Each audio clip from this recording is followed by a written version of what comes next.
Taha Elegant Show. So, Assalamualaikum warahmatullahi wabarakatuh. Kembali lagi kita dalam Taha Elegant Show. So, pada kali ini saya membawakan barisan kepimpinan bagi sesi 2526 dan juga barisan Senior Friends of Taha bagi sesi 2526. So, korang tahu tak kita main game apa ni? Tak tahu. Tak tahu. So, kalau korang nak tahu game apa yang kita main, jom. Okay, so sekarang ni saya akan terangkan cara permainan dia. Pertama sekali nanti saya akan tunjuk gambar kuih. So, nanti korang akan merebut untuk jawab. So, siapa yang gagal akan calik lah. Baik. Baik. Okay. Dah ready? Ready. Soalan yang pertama. Okay, ambil mic. Kuih cincin. Salah. Pergi belakang. Okay. Abang Azim. Nama begini. Kuih cakoy. Salah. Calik. Alamak. Saya bagi keluar.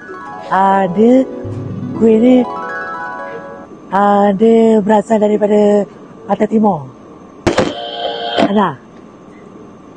Kuih akok. Betul.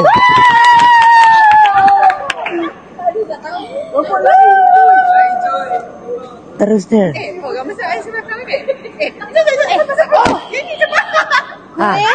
Lapis. Kuih lapis. Betul.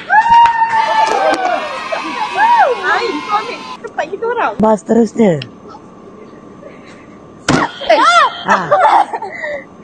Kuih ketayap. Salah. Okey, betul. Kuih apa tu? Ya, gula Melaka. Dan, dah.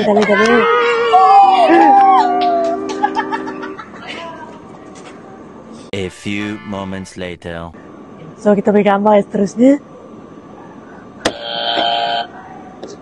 Karipap. Betul. Okey, gambar apa kali ni? Bulu Melaka. Betul. Bulu Melaka. Gambar seterusnya. Aim. Donat. Betul. Oh, saya ke? Oh, okey. Okey, seterusnya. Takut. Kalau saya tak tahu dia. Kuih apam. Betul. Tak ada lah, aku bersama dengan Nuri juga. One eternity later. Kali ni. Kuih Seri Muka. Betul. Gambar yang terakhir. Gambar apa kali ni? Mak yang tadi tu. Dah. Tepung pelita. Betul. Okay, Alhamdulillah selesai sudah game kita pada hari ini. So, macam mana, best tak best? Best. Mari.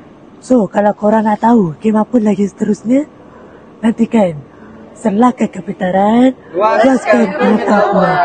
Bye.